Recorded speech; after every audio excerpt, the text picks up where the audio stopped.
Vieira, Warhol, Vieira, Warhol. He's messed the subs up again. He's brought Luca on for the last 10. Vieira, I absolutely love you. You are a very, very good young manager, but there's going to be only one place to start tonight, and that is the change of system. But welcome to Price London Fan TV on a very frustrating night at Selhurst Park, which we drew 1-1 with Brentford. It very much feels like 2 points dropped, but I do want to start by giving a lot of credit to Brentford. They were extremely well set up. Thomas Frank's a very, very good manager. I was chatting to a couple of Brentford fans at the train station. They felt like they deserved a draw. Personally, I can't really bring myself to say that because I felt like we allowed them back in the game, which we'll come on to in a moment. But I did say there was such a big difference between them and Villa. You can really see the difference in the Thomas Frank side and the Steven Gerrard side. And I think they're going to have a good season, Brentford. A very good game today in general. But let's come on to it. Let's start with Vieira's rating. The only real place to start, I'm going to give him the lowest rating I've given him. I'm going to give him a 2 out of 10 tonight. And that's predominantly down. I had no issues with the team selection, but it's predominantly obviously down to the substitutions. And for me, it's not the personnel. I know people are going to go on about Luca coming on. For me, it's a change in system. It was totally unnecessary. We were controlling that second half. There looked like there was no danger of Brentford coming onto us and causing us any problems. And I do recognise that they made changes. And Vieira said in his post-match comments that they were trying to react to things they'd seen Brentford do in previous games. But this is Brentford. It's not Chelsea. It's not, although they lost tonight, it's not Man City. You know, we had control of that game. For me personally, maybe even bring up, listen, obviously, I did say on social media about bringing on Will Hughes, but he wasn't actually in the matchday squad, so I apologise for that. But if you have to bring on Luca, there's no need for a change of system. We might have got away with it still. But, some people criticising bringing on Jordan Ayew, I expected that substitution. Fair enough. Elise's first start. So that's expected. Ayew is going to come on. And actually, I don't understand the criticism of Ayew coming on. He's very good at seeing out games, taking the ball to the corner. The problem was, and for me, this is my thing about this new formation. If we're going to use it so regularly, and I got it away at Liverpool and Man City, and it worked to a degree. If we're going to use it so regularly and go to it in games against teams like Brentford, we need to invest in buying some wing backs, because we don't have the wing backs at the moment to get up the pitch and press high to allow players like Ayew and Edouard to get into pockets. And what inevitably happened was Zaha was left isolated. When we play this system, it's us sitting back in the way that we did against Liverpool and Man City. But we sat back against a team who have Ivan Toney in there and allowed them to put crosses in. Literally the one thing you don't want to do. And inevitably, they ended up scoring. It felt like, really, on reflection, a bit like the game last season at the Emirates, where we just allowed Arsenal onto us, although we didn't change the system there. It just... And what I will say, actually, I get what Vieira is doing to a degree. Good teams like Brentford can do it, but some of the best teams in the world, they transition from formations. They can switch from one formation to another seamlessly in a game. We definitely didn't do it seamlessly tonight. The players looked edgy for the first 5 minutes of it. They didn't really, some of them looked like they didn't quite know their position at different points when Brentford attacked, and that culminated in the goal. But I get what he's trying to do, but it was completely the wrong scenario to do it. As I've said, you sat back and you've allowed Brentford to put some crosses in. Ivan Toney's there as a big physical distraction. Obviously, he didn't end up with a goal, but someone else did. 2 points thrown away. And listen, you can talk about the personnel. I'm not going to square it to any player. You can talk about Luka Milivojevic coming on. You can talk about Jordan Ayew coming on. But I think this is one of those scenarios where actually you can square it to the manager. His in-game management, Patrick Vieira. I love Patrick Vieira. Fantastic young manager. I'm absolutely thrilled he's at our football club. Almost can't believe we've got someone of his philosophies and ideals and the impact it's had. at our football club. But he's a young manager learning his trade, and he'll learn from tonight. And listen, he knew it tonight. He walked straight down that tunnel. There was no big clap to the Holmesdale. He knew that it was on him.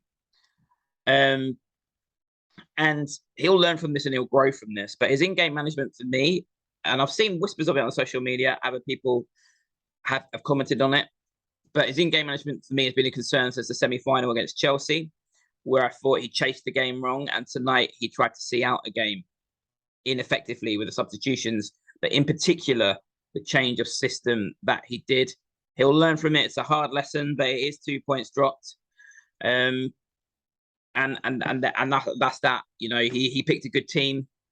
It was great to see Eze, Elise, and Saha finally together. Elise, for me, in the first half, he was like Spice Girls on their first concert on a reunion tour. He was just finding his groove. In the second half, he started to find that zigga-zagga, you know, particularly with the shot where he hit the post. And that was the frustrating thing as well. I understood, as I've said, Elise coming off. That's understandable. It's his first start. But taking him and Eze off was a double-edged sword, because then we lost any creative drive, and inevitably sat back with Luca and Decore sitting, and the inevitable happened, and we dropped the points. One of the most baffling substitutions, change of systems I've seen at Selhurst Park. I'm sure we've had others. We've had some terrible managers over the years at Palace. And Vieira is obviously not a terrible manager. He's a fantastic young manager. I absolutely love him. I've absolutely got the faith in him to take this football club forward, of course. But in-game management is his big target. It really, really is. And like I said, harsh lesson for him to learn tonight. We all love you, Pat, but you got to look at those subs. And we've got some experienced coaches who need to get in his ear on that tonight. Anyway, let's go to some positives, and some of the real positives will come from man of the match. And obviously we didn't lose, which is important. But man of the matches will yield positivity. Wilfried Zaha. What a night under the lights at Selhurst. The atmosphere was magical. The crowd was singing his name. And, you know, he's got to look at that tonight. It's very rare for a player to have that unbelievable connection he has with his local team and local area. Selhurst was packed tonight, and everyone was behind him and letting him know how much we love him and don't want him to go. And then that sort of magic brought a magical goal. And listen, in the post-match comments from Zaha, the post-match comments from Vieira all suggest he's not going anywhere before the deadline day. He has put himself in the shop window. There's no doubt about that, with another great goal, 4-4. Listen, my gut feeling on Wilfried Zaha, and it's just a gut feeling, is I think he's going at the end of the season. All this sort of vibes he's put out on social media for me suggests he's going for, he wants to go out with a bang this year.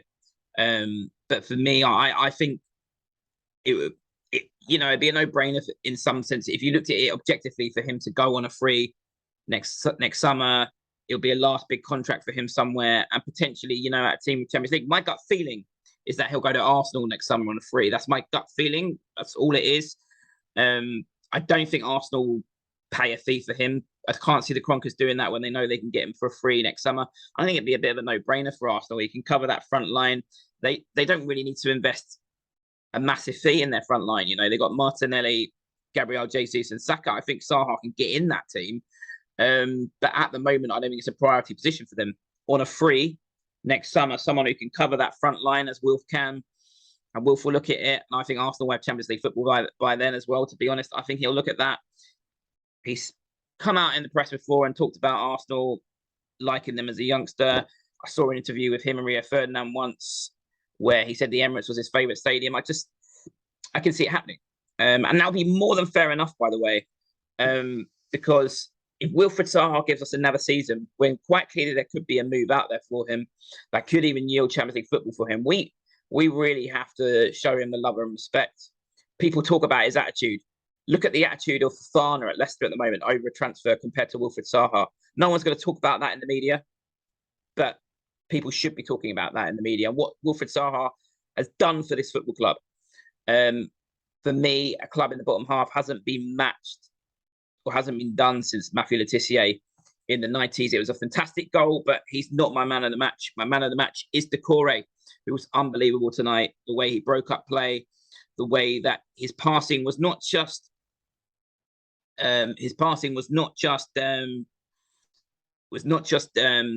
efficient, it was incisive. And the way that he flicked the play with a switching the ball from right and left sometimes with really telling balls from deep was just unreal. We've got an absolute top signing in Decore. We do need some other central midfielders. That's the problem. You're bringing on Luka Milivojevic because we've got no depth with Hughes out.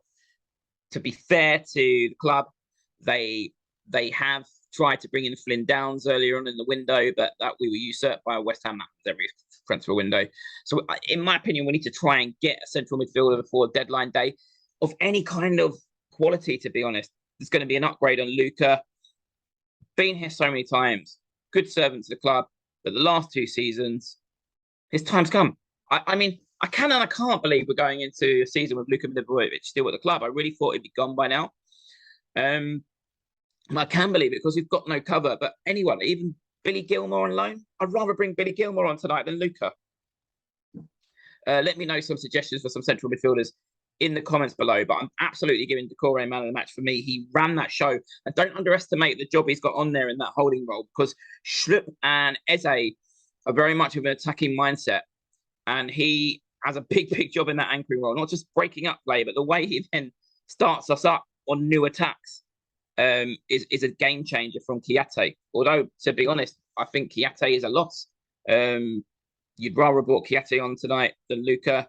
He's also someone who could go in at a free at the back. Need to get in that transfer window, in my opinion. Who would you go for in central midfield? It's not going to be Conor Gallagher, in my opinion, not with an injury to Loftus-Cheek. With Kante out as well, I just don't see Chelsea letting him go. Let's hope there's no transfer business with Chelsea before the transfer window, really, because I don't see Gallagher coming. But Decore man of the match, Vieira, 2 out of 10 tonight. Sorry, Pat. Let me know your thoughts in the comments below, as always. Who was your man of the match? What did you think about the change of system tonight? What did you think about the substitutions tonight? What would you do in the transfer window between now and the closing of the deadline? And as always, if you've liked this video, please press that subscribe button. Not feeling glad all over tonight, but we could do on Saturday. Let's go again against Newcastle. We got 4 points out of these 2 games. I think we'd be happy with all taking that. And for me, Newcastle, good team, a team in progress. There's no reason we can't get it there. Go there and get 3 points. We're going to have to go at them and take the frustrations of tonight out. It will be tough, but we can do it. Let's hope on Saturday we're feeling glad all over, because we're certainly not tonight. Thank you very much.